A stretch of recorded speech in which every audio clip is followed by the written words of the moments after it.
Concurrent in Swift라는 주제로 발표를 맡게 된 허예라고 합니다. 네. 조금 시간이 지연이 돼서, 네. 저는 일단 지금 라인에서 메신저를 만들고 있고요. 네. RS 스위프트의 홍수에서 아직 MVC를 고수하고 지내고 있습니다. 이제 제목을 Concurrent in Swift라고 했는데, 이제, 낚시고요. 솔직히는 이제 Concurrent in iOS 혹은 Concurrent in Foundation Framework이라고 해야 될 것 같아요. 예. 왜냐하면 이제 뒤에 나올 겁니다. 일단 이제 항상 이제 컨커런시 얘기하다 보면 이제 나오는 게 패러렐리즘하고 컨커런시 도대체 무슨 차이냐라는 얘기를 항상 짚고 나와가거든요. 일단 좀 지루하겠지만 좀 네. 이제 패러렐리즘 같은 거는 이제 몇 개의 작업을 이제 동시에 실행할 수 있느냐라는 얘기에 포커스를 잡으면 되실 것 같고요. 이제 컨커런시 같은 경우는 어떤 로직이 어떻게 문제 없이 서로 잘 실행되는가 이렇게 이제 차이점을 생각하시면 될 것 같습니다. 그래서 이제 더 얘기를 해보면 이제 패러렐리즘은 이제 어떤 기계적인 특징, 그러니까 CPU에서 몇 개의 CPU나 어떻게 CPU에서 실행이 될지 서포트가 될지 이런 얘기를 하면 이제 컨커런시는 이제 알고리즘의 어떤 특징, 논리적으로 얘네들 간에 어떻게 잘 실행될지 이런 부분들에 이제 중심이 포커스가 잡혀 있고요. 그래서 좀 더 길면 이제 저희가 항상 얘기하는 이제 크리티컬 세션이라는 부분이 있고, 이 크리티컬 세션을 어떻게 최대한 짧게 들어가고 어떻게 잘 만들 것인가 항상 하는 부분이 문제가 되죠. 그래서 왜 그러냐라고 하면 이 크리티컬 세션에서 필요한 것들이 이제 쉐어드 오브젝트, 그러니까 공유 데이터들이 있을 거고, 이 공유 데이터들이 어떻게 반드시 필요하잖아요. 이 데이터가 이제 공유되는 것들이 이 공유 데이터들을 어떻게 동기화를 시켜줄 수 있느냐라고 생각하시면 될 것 같습니다. 그래서 이런 부분들을 지원하기 위해서 이제 언어적인 측면에서 지원할 수 있는 부분들이 있어요. 그런 부분들은 이제 채널이라든지 코어 루틴이라든지 퓨처 앤 프로마이스 이런 기법들을 사용해서 언어에서 이제 지원을 해줘요. 컴퓨터 프로그래밍 랭귀지에서. 근데 이제 저희가 많이 흔히들 사용하는 거는 이제 OS에서 제공하는 프로세스라든지 스레드 같은 것들을 제공하는 것들을 이용해서 실제로 이런 것들을 사용하죠. 그래서 이제 스레드. 네. 그래서 이 스레드 같은 경우는 필수적인 게 크리티컬 세션과 아까 얘기했다시피 쉐어드 데이터 그리고 쉐어드 데이터를 어떻게 싱크로나이즈 할 것이냐라고 했을 때 이 싱크로나이제이션을 어떻게 잘 다루지 못하면 이제 흔히들 친숙한 이제 이런 문제들이 생깁니다. 레이스 컨디션, 데드락, 스타베이션, IO 웨이트 문제 오래 걸린다는 이런 문제들이 생기는데, 그러면 iOS에서는 어떻게 할 것이냐라고 했을 때 네. 프로세스 같은 경우는 이제 샌드박스 때문에 실질적으로 잘 이게 사용하는 부분이 별로 없을 거예요. 그리고 이제 스레드 같은 경우는 포직스 스레드, P스레드를 제공하기 때문에 거기서 근간을 해서 쭉 이렇게 스택을 쌓아서 이제 제공하게 됩니다. 좀 더 깊이 들어가 보면 파운데이션 프레임워크에서는 어떤 것들을 제공하냐고 하면 이제 런루프 같은 것들을 제공하죠. 기본적인. 그리고 타이머, 스레드, 이런 것들을 제공하는데, 저 같은 경우엔 최근에 이제 프로세스 쪽에서 처리하기 위해서는 이제 최근에 진짜 한 건데 XPC라는 걸 통해서 다른 프로세스가 통신한다든지, 제가 알기로는 익스텐션 때문에 이제 최근에는 iOS에도 들어온 걸로 알고 있는데, 그리고 이제 태스크 같은 것도 있는데, 태스크 같은 것도 이제 쉽게 얘기해서 다른 스크립트 같은 거를 실행할 때 다른 스크립트를 실행하기 위해서 스크립트나 오토마타 이런 것들을 실행하기 위한 어떤 제공법이고요. 그다음에 또 제공하는 게 이제 락킹 쪽을 이제 라이브러리를 제공하는데, NS락 기본적인 락이죠. 그다음에 리커시브 락 같은 거는 어떤 리커시브 펑션을 위해서 제공되는 건데, 여러 번 락을 걸어도 문제가 없게끔 작업을 지원해 줍니다. 그리고 디스프리트 락이라는 거는 론블로킹 락인데, 이제 프로세스 간에 어떤 락을 이제 이제 해줘야 될 경우가 생길 꼭 프로세스는 아니지만 한다면 이제 파일 기반으로 락을 잡아주고 풀어주는 이런 식으로 이제 되어 있고요. 네, 컨디션 락 같은 경우는 프로세스 컨슈머 문제를 해결하기 위해서 주고받고 이런 것들을 이제 락으로 이제 제공해주게 됩니다. 그리고 컨디션은 이제 프로지스의 컨디션을 랩핑해서 조건을 만족했을 때 실행하게끔 되어 있습니다. 이제 이렇게만 제공하는 것은 아니고 다윈 쪽에서도 그러니까 커널 쪽에서도 이거를 이제 어떤 지원하는 API 있는데요. 오브젝트-C 싱크 헤더 파일에 보면 5가지 API가 있어요. 이제 각각은 이제 그러니까 크리티컬 세션을 언제 들어가고 언제 나왔냐, 아니면 어떤 이제 세션에 이제 작업을 했을 때 이거를 기다리든지 변경사항을 그러니까 변경됐다는 걸 통보해야 된다든지 이런 데를 제공이 있는데 뒷부분에 예제가 있을 겁니다. 또 제가 자주 사용하는 것 중에 하나가 이제 OS 아토믹이라는 이제 헤더 그 API가 있는데 이제 링컨에 이제 요거는 이제 어떤 인티저를 어떻게 그러니까 아토믹한 오퍼레이션을 제공해주고, 그러니까 쉽게 얘기하면 뭐 1 플러스 i 플러스 플러스 이런 것처럼 그 인크리즈 디크리즈 뭐 플러스 뭐 그런 거 한다든지, 아니면 값을 비교해보고 수합을 해버린다든지 아토믹하게 이런 것들을 제공해주고요. 근데 문제는 이제 이게 최근 버전에서 디플리케이트가 됐어요. 그래서 왜 디플리케이트가 됐냐라고 하면 이제 스탠다드 아토믹이라는 것이 나왔거든요. 그래서 스탠다드 아토믹은 이제 C11 이제 스탠다드이고요. 이제 락프리 데이터 스트럭처를 제공합니다. 그래서 동일하게 이제 인티저 오퍼레이션이라든지 뭐 테스트하고 그러니까 검사해보고 값을 수합을 한다든지 변경한다든지 세트를 한다든지 이런 것들을 아토믹하게 이제 제공하기 때문에 요거를 필요한 경우가 있거든요. 그래서 이런 경우에는 요걸 사용하고 있습니다. 그리고 이제 다시 또 파운데이션으로 다시 돌아가 보면요. 이제 파운데이션에서 제공하는 이제 여러 가지를 다시 해보면 NS 스레드가 있고 뭐 NS 타이머 오퍼레이션들이 있는데 하나 조금씩 살펴볼게요. 스레드는 가장 친숙한 부분이죠. 이제 스레드 같은 경우에는 이제 뭐 BG에서 어떤 동시에 여러 가지 작업들을 진행하고자 할 때, 그리고 뭐 쓴다든지 아니면 일정 주기로 BG에 이제 스레드를 하나 열어놓고 걔가 돌면서 상태를 확인해보고 그리고 작업을 실행한다든지 트리거를 한다든지 이런 이제 작업을 할 때 많이 사용을 하는데요. 이제 장점이 익숙하다는 부분이 있죠. 그러니까 다른 이제 구현체를 포팅해 온다든지 이럴 때 정확하게 매칭되는 모델이기 때문에 익숙한 부분이 있고, 또는 이제 어떤 스레드를 하나 잡아서 그 스레드에서만 이제 동작을 시키고 싶을 때 확인하고, 뭐 저 같은 경우는 이제 메인 스레드인지 아닌지를 체크한다든지 이런 부분들이 있긴 한데, 아니면 이제 스레드 로컬 스토리지를 통해서 공유 데이터를 스레드 간에 공유를 시킨다든지 이런 부분들을 할 때 사용하고요. 이제 근데 좀 안타깝진 않지만 더 편해진 거는 이제 GCD가 나오고 나서 많이 사용법이 많이 제약이 줄어들었어요. 그래서 뭐 메인 스레드를 체크한다든지 아니면 뭐 일정 주기로 이제 동작시키는 경우에는 저 같은 경우는 타이머를 사용한다든지 뭐 이런 식으로 좀 하거나, 아니면 GCD에서 더 많은 강력한 기능들이 제공하기 때문에 좀 더 그쪽으로 잡아서 구현을 하고 있습니다. 그리고 이제 또 이제 GCD가 나오기 전에 이제 흔하게 사용했던 NS 오퍼레이션 같은 경우에는 이제 제공하는 게 NS 오퍼레이션 Q가 있고, NS 오퍼레이션 중에서는 NS 오퍼레이션, NS 블럭 오퍼레이션, NS 인버케이션 오퍼레이션 이렇게 있는데, 이제 왜 이게 어떤 점이 좋냐라고 했을 때, 이제 그 오퍼레이션 간의 디펜던시 같은 것들을 설정할 수가 있거든요. 저 같은 경우는 이제 이미지를 다운로드를 받고 이 다운로드를 이제 썸네일을 만든다든지 뭐 프레임을 씌운다든지 후처리를 하고 그걸 이제 최종적으로 다시 이제 작업 완료됐다고 이제 알려주고, 이럴 때 하나의 그 오퍼레이션 작업하는 게 아니라 서로 몇 가지 오퍼레이션 나누어서 그 서로 간에 디펜던시를 걸어서 쭉 진행했던 이런 경험이 있었고요. 그 다음에 KVO를 지원을 해요. 그러니까 가장 큰 차이점이기도 하죠. 이게 그 GCD하고의 KV를 제공하기 때문에 어떤 프로퍼티를 정의해놓고 이 프로퍼티의 변경을 추적을 하면 추적이 필요한 경우에는 저 같은 경우에는 이제 오퍼레이션을 꼭 사용합니다. 그런데 이제 여기서 조금 이제 생각해봐야 될 게, 이 자체는 그 스레드 세이프예요, 되게. 그래서 그렇게 보장이 되어 있는데, 보통 이제 그냥 NS 오퍼레이션을 사용하는 경우는 별로 없거든요. 다 상속을 해서 많이 사용하는데, 다른 이제 블럭 오퍼레이션인지 인보케이션 오퍼레이션 같은 경우에는 그냥 일반적으로 그냥 바로 사용하는데, 오퍼레이션 같은 NS 오퍼레이션 같은 경우에는 이제 상속을 해서 많이 사용하는데, 이때 이 안에 들어있는 프로퍼티들은 다 아토믹하게 처리를 해줘야 돼요. 그러니까 세부하게 처리를 해줘야 돼요. 동시 접근해도 문제가 없게끔.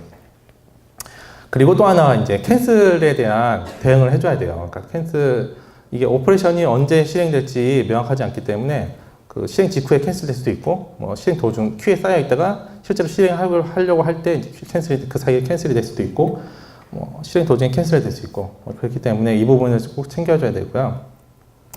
예제인데 간단하게 그냥 하나 만들어봤는데, 만약에 이제 익스큐팅하고 이제 피니시는 원래 있는 프로퍼티인데 그냥 이제 제가 정의한 프로퍼티라고 생각을 해보면, 이닛할 때 이제 초기화를 시켜놓죠. 그 다음에 이제 스타트를 하게 되면 스타트 할 때 이제 이 부분을 이제 캔슬 여부를 확인해보고, 값이 만약에 이제 변경됐다라고 하면 반드시 이제 그 KVO 노티피케이션을 날려줘야 됩니다. 그래서 다른 사람이 이제 저처럼 이제 KVO를 중심으로 오퍼레이션을 선택하는 경우에는 이 부분에 당연히 발생할 거라고 예상하기 때문에 이런 부분을 이제 챙겨줘야 되고요. 이건 예제라서 좀 더 과장되게 제가 작성을 해봤습니다.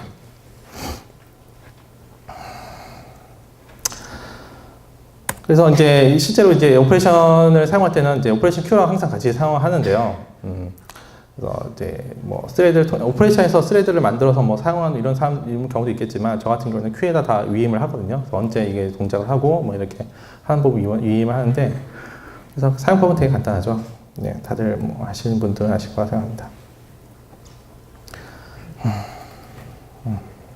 내용이 좀 좀 어려운 부분도 있어서, 근데 가장 큰 이제 그러니까 iOS나 이제 이쪽 애플 쪽에 이제 작업을 하다 보면서 가장 큰 이제 와닿는 것 중에 하나가 이제 GCD일 텐데요. GCD 이게 전에 이제 제가 이제 사내에서 사전 발표를 했었는데, 가장 사람들이 궁금해하는 부분 중에 하나가, 그래 뭐 있는 거 다 좋은데 도대체 언제 써라는 얘기를 많이 했거든요. 그래서 내용을 간단히 설명하고, 그다음에 저 같은 경우에 사용하는 패턴 같은 것들을 잠깐 공유를 하겠습니다.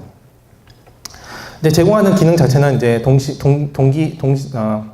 동시에 실행이나 비동기 실행 같은 비동기 실행 같은 걸 제공하기도 하고요. 그다음에 시리얼라이저에서 큐에 이제 쭉 시리얼 하나하나씩 처리하는 부분이라든지, 동시에 몇 개를 더 동시에 실행할 것인가 이런 것들을 정할 수 있고요. 글로벌 큐라든지 메인 큐 같은 것들을 제공해서 손쉽게 사용할 수 있는 부분이 있고, 그다음에 워크 아이템 같은 경우는 그냥 단순하게 그러니까 블럭으로 이거를 전달을 많이 하는데, 이 블럭 자체도 워크 아이템이라는 걸로 매칭을 시킬 수가 있거든요. 그 매칭을 시켜서 얘를 취소를 한다든지 어떤 추적을 한다든지 이런 걸 할 때 쓸 수가 있고요. 프로퍼티는 뭐 WWDC 세션 들어보면 이제 가장 요 신경을 써달라고 하는 부분 중에 하나인데, 이제 OS 자원을 얼마큼 생겨서 쓸 것이냐, 뭐 4가지 사항이 있잖아요. 그 사항에 대해서 각각의 이제 지정을 해서 너의 그러니까 개발자의 의도에 맞게끔 지정을 해달라라는 게 부분이 있고요.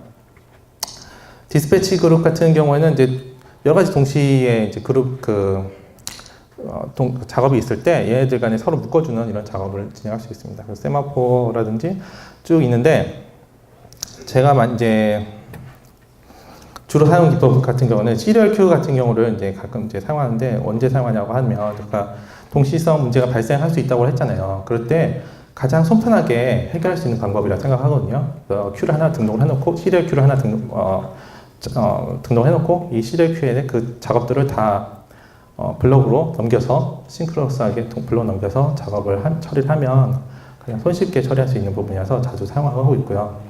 그리고 요 GCD를 사용할 때 좀 헷갈릴 수 있는 부분이, GCD를 하면 이제 디버기 같은 거 모드에서 이제 잡아보면 스레드에서 실행되고 있기 때문에, 약간 GCD의 큐하고 큐에서 실행되는 GCD 블럭하고 스레드가 어떤 이제 매칭되어 있거나 이럴 수 있다고 생각할 수 있거든요. 실상으로는 큐하고 스레드는 서로 매칭되어 있지 않아요. 그래서 스레드 큐에서 블럭에서 작업을 실행하다가 그 블럭이 반드시 어떤 큐 스레드에 실행될 거다라고 보장을 할 수는 없어요. 그러니까 큐에서의 관리하고 실제 실행되는 스레드에서는 별도로 처리가 되거든요.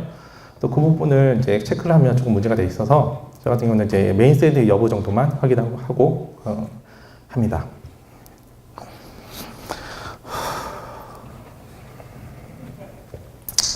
일단 워크 아이템 같은 경우는 작업 자체를 좀 들고 있고 재사용하는 경우가 있거든요. 가끔 이제 그런 경우 이제 그걸 들고 있다가 또 한 번씩 또 등록하고 또 등록하고 이런 식으로 작업을 할 때 쓰고요.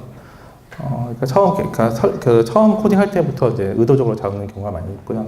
그다음에 그룹 같은 경우는 저 같은 경우는 이제 세마포를 사용해야 되는 경우 있잖아요. 그럴 때 그냥 그룹이 좀 더 간편해서 직관적이고 코드 리더빌리티가 더 좋은 것 같아서 그쪽으로 작업을 하고 있습니다. 그것도 다르긴 하지만 비슷하게 사용할 수 있거든요. 그래서 엔터 리브라는 그 메소드가 명시적이라고 생각이 들고 하기 때문에 그런 식으로 사용하고 있고, 이제 세마포 같은 경우에는 이제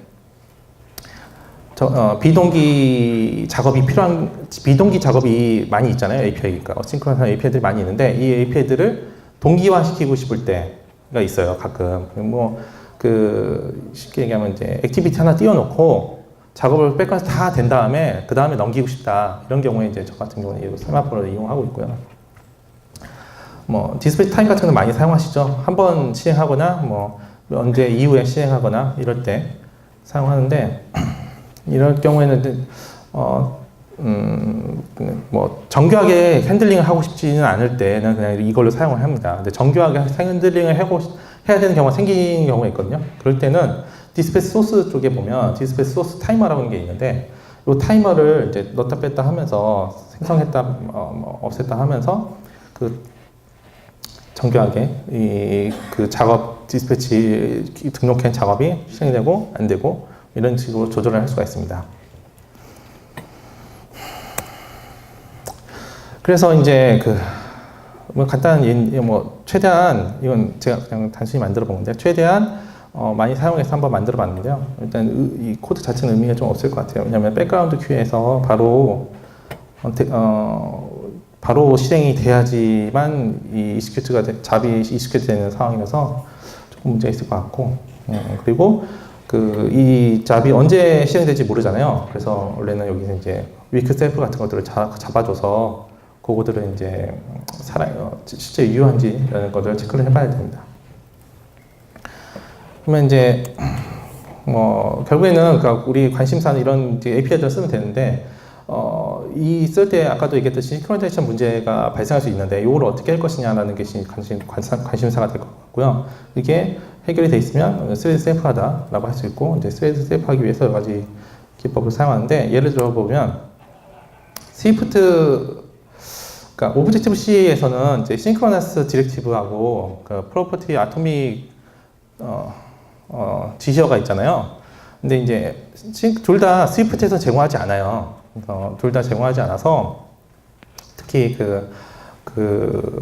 오브젝티브 C에서는 아토믹한 프로퍼티가 기본값이잖아요. 근데 스위프트에서는 넌 아토믹이 기본값이거든요. 그리고 심지어 아토믹한 거는 제공하지 않아요. 그래서 이거를 문제가 있다 해서 이제 어떻게 할 것이냐는 얘기가 이제 스위프트 그쪽 구현하시는 분들이 많이 얘기하는 것 같은데, 일단 첫 번째 싱크로나이제이션을 한번 어떻게 할 것인지 이 문제를 해결하다 보면, 간단하게 아까 얘기했던 이제 OBJ-C sync enter라는 XCC라는 이제 API를 커널에서 제공하는 API를 이용해서 락을 걸어주고, 그다음에 그 사이에 이제 블럭을 실행해서 싱크로나이즈 함수를 만들 수 있고요. 요거는 거의 AC 붙어있냐 안 붙어있냐 정도 차이로 동일하게 동작하는 코드가 됩니다. 저희는 이걸 많이 사용하고 있고요. 저는 오브젝티브 C에서 스위프트로 포팅하는 경우가 좀 있거든요. 지금 같이 사용하고 있어서 그런 경우에 이런 걸 많이 사용하고 있습니다. 그리고 이제 프로퍼티 아토믹 디렉티브 같은 경우에는 이제 이걸 흉내 내줘야 되잖아요. 흉내 낼 수 있는 건 물론 구현 방식 여러 가지가 있어요. 근데 이제 OS 아토믹 같은 걸 사용한다든지, 디스패치 큐를 사용한다든지, 아니면 이제 오퍼레이션을 이용한다든지, 세마포나 락이나 뮤텍스 같은 걸 이용해서 할 수 있겠죠. 그래서 네, 간단한 방법부터 먼저 보여드리면, 불리언 프로퍼티를 구현할 때 아토믹 테스트 앤 스탯이라는 메소드가 있거든요. 아까 말했던 OS 아토믹, 다음으로 이제 스탠다드 아토믹 이쪽에 요거를 사용해서 값을 설정하고 값을 읽어오고 이렇게 하고 있습니다. 또 실제 코드에서 갖고 온 건데, 일단 스탠다드 아토믹에서도 동일한 메소드를 제공하기 때문에 그또 이제 디플리케이트 돼서 언젠가는 이걸로 포팅을 변경을 해야 될 것 같아요. 그리고 이제 그 다음으로 이제 그 어떤 타입 같은 거 접근할 때는 이런 기법을 많이 사용합니다. 저 같은 경우에는 이제 시리얼한 어떤 큐를 하나 들고 있고 그 큐에 프라이빗한 프로퍼티 하나 만들어 놓고 직접 접근할 수 없게 만들어 놓은 다음에 이제 컴퓨터블 이제 프로퍼티를 이용해서 요거를 이제 외부에 공개하는 방식을 하는데 큐에 싱크로너스하게 작업을 걸어두면 얘가 이제 시리얼 큐이기 때문에 쭉 순서가 잡히거든요. 그래서 이제 물론 이제 이렇게 되면 오버헤드라든지 얘가 실행이 될 때까지 기다려야 된다든지 느려진다든지 이런 문제는 있을 수 있는데 이게 이제 작업 자체가 이제 할당하는 이 정도의 간결한 작업이기 때문에 큰 문제 없이 작업을 할 수 있다고 생각합니다. 네, 그래가지고 이제 그러면 이제 그런 질문들이 있었어요. 그럼 도대체 이렇게 많은 그 해법들이 있는데 어떤 거를 선택할 것이냐, 어떤 거를 먼저 우선 순위를 해야 되냐고 하면 저 같은 경우에는 일단 디스패치 큐를 먼저 생각을 해봅니다. 이게 좀 무겁긴 하거든요, 상대적으로. 근데 잘 동작하고 읽기 편하고 이해하기 쉬워요. 그래서 이걸 많이 사용하고요. 그런데 이제 이럴 때 이제 프로퍼티를 들고 있어 뭐 추적을 해야 되는지 케이블을 통해서 누군가 알려줘야 된다든지 이런 것들이 한다면 그때는 이제 조금 복잡해지는 상황이 생기잖아요. 근데 뭐 이전에는 이게 복잡해지는 상황에서는 디스패치 큐로 좀 해결하기 힘들어서 NS 오퍼레이션을 많이 사용했고요. 그다음에 이 두 가지 API 같은 경우는 이제 락과 언락이 명시적이에요. 그러니까 블럭이라든지 어떤 실행하는 그 스코프에 따라서 딱 작업이 되는데 이제 그런 게 아니라 이제 명시적이지 않죠. 그러니까 암시적으로 이제 묵시적으로 되어 있죠. 근데 이제 명시적으로 해야 될 경우가 있어요. 먼저 락을 걸어놓고 다 작업을 하고 이제 언락을 해야 되는 이런 경우에는 락을 사용하고요. 그다음에 그것보다 이제 상황이 조금 달라서 아까 한 것처럼 어떤 인티저의 어떤 정보를 제공한다든지 아니면 락프리로 작업을 해야 되는 경우 빨리 이런 경우에 이제 OS 아토믹이나 스탠다드 아토믹을 사용하고요. 최후의 수단에서 Pthread에 있는 여러 가지 API를 사용합니다. 그게 간단하고 간결하고 빠르긴 한데 좀 문제점이 있을 수 있거든요. 그 문제점은 뒷부분에 해결하는 방법이 있습니다. 그래서 이제 제가 이 Concurrency in Swift라는 주제를 선정하게 되거나 어떤 생각을 하게 된 이유는 저도 좀 낚인 거죠. 어떻게 보면 이제 크리스틴 에트너가 며칠 전에 한 달 정도 넘었나요? 그때 글을 하나 썼다고 그 트위터에 자랑 좀 알리더라고요. 그래서 그럼 뭐 도대체 뭔가 해서 알아봤더니 이제 거기서부터 그럼 도대체 지금 상태는 도대체 어떤 상황이야?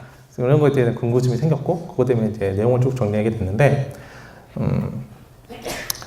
일단 요 글을 이제 다 읽어보신 분도 있겠지만 안 읽어보신 게 있으니까 간략하게 정리해 보면 일단 우리가 이제 스위프트가 다음에는 이제 5나 이런 데선 어떤 동시성을 좀 더 언어적인 측면에서 제공해야 되지 않느냐라는 그런 이야기고요.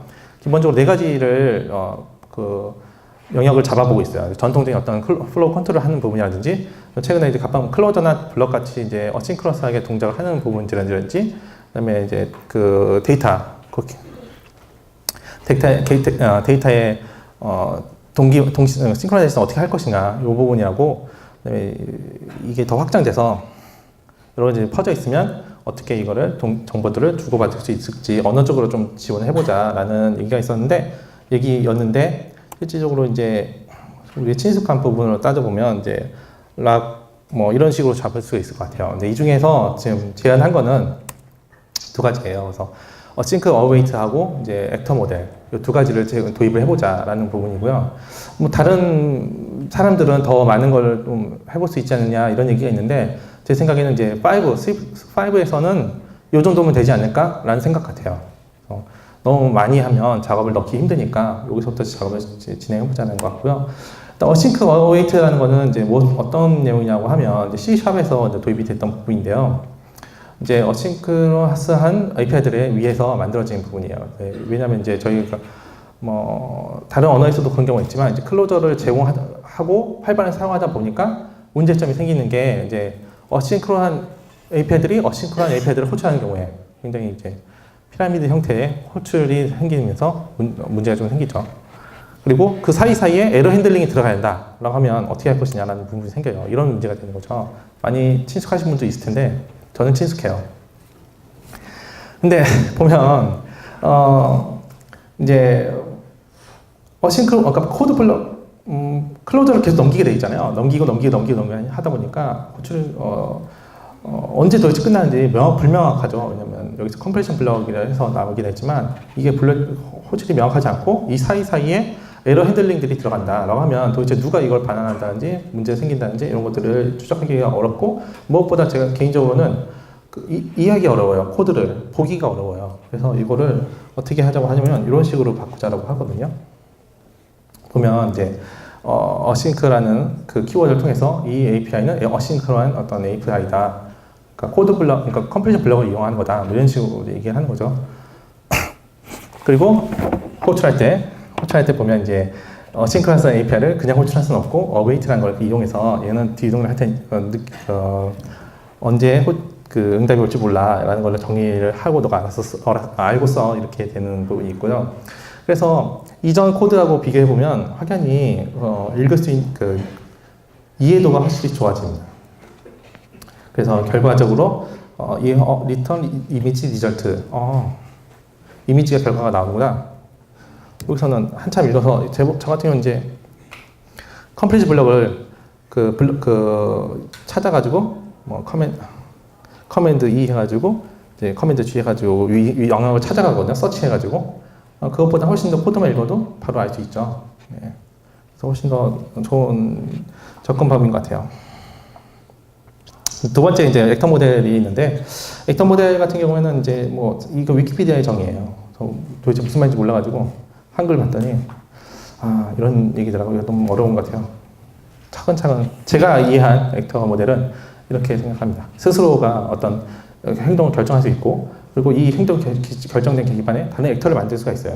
그럼 다른 액터를 만들면 그 다른 액터한테 메시지를 보낼 수가 있고 그러면 이제 메시지를 다음에 메시지 내가 받으면 어떻게 할지 결정할 수 있고 그 다음에 그걸 기반으로 내가 내 정보를 변경하던가 아니면 그걸 기반으로 다른 액터한테 정보를 넘기던가 변경을 요청하던가 이런 건데 이렇게 그림을 그려봤어요.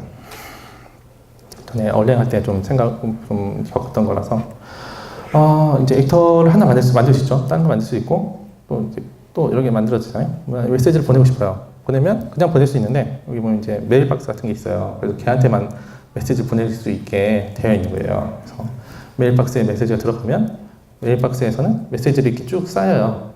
쌓이면 메시지 박스에서 그러니까 메일 박스라는 게 다 들어있고 있거든요. 그럼 나한테 그러니까 첫 번째 가운데 있던 그 액터도 결국에는 메일 박스에서 하나 읽어와서 꺼내와서 작업을 하면 돼요. 이런 식으로 해서 동시에 뭔가 정보가 여러 군데서 접근하는 게 아니라 메일 박스를 통해서만 접근할 수 있게 된다고 생각하시면 될 것 같습니다. 그래서 이렇게 한번 만들어 보면 되지 않을까 해서 나왔는데 일단 그 이넘이나 클래스처럼 벡터라는 그런 어떤 퍼스트 클래스를 하나 그러니까 퍼스트 클래스 벡터 모델을 도입을 넣고 한다든지 아니면 메소드에 이제 벡터라는 걸 붙여가지고 얘는 메일 박스를 거쳐야 돼라고 정리를 한다든지 이런 식으로 이제 하면 어떨까라는 거고요.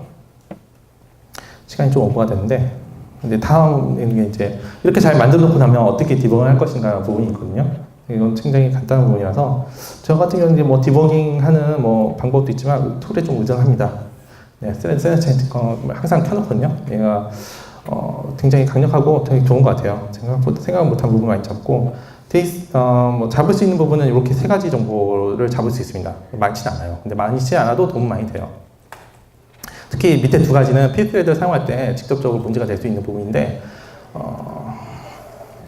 쉽게 잡을 수 있으니까 좋더라고요. 그래서 어떤 방식 자체는 그냥 메모리 접근할 때 모든 타임스탬프 기록을 해가지고 기록을 해서 비교해보고 이런 거거든요. 그리고 오버헤드가 생길 수밖에 없어요. 그래서 키는 방식은 스키마 들어가서 켜는 방식인데 일단 어떤 경우를 잡을 수 있는지를 보겠습니다. 그래서 데이터베이스가 걸렸을 경우에 이 프로퍼티가 지금 문제가 되는 프로퍼티가 있거든요. 두 가지 프로세스 컨텀에서 두 개에서 동시에 접근하려고 하기 때문에 문제가 되고 있는데 요게 있고, 그다음에 다음은 이제 스트럭처의 어떤 메소드로 접근할 때, 그다음에 인아웃 파라미터에 접근을 하려고 할 때 동시에 문제가 생길 수가 있고요.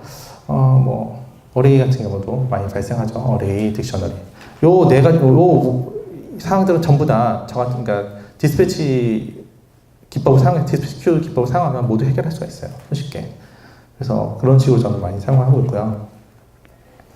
일단 이렇게 코드 짤 때 이렇게 많이 코드 짜잖아요. 처음에는 짜놓고 문제 이게 딕테이팅에 걸렸을 때 중간중간 코드만 좀 삽입하면 손쉽게 해결할 수 있으니까 그런 식으로 많이 접근을 하는 것 같아요.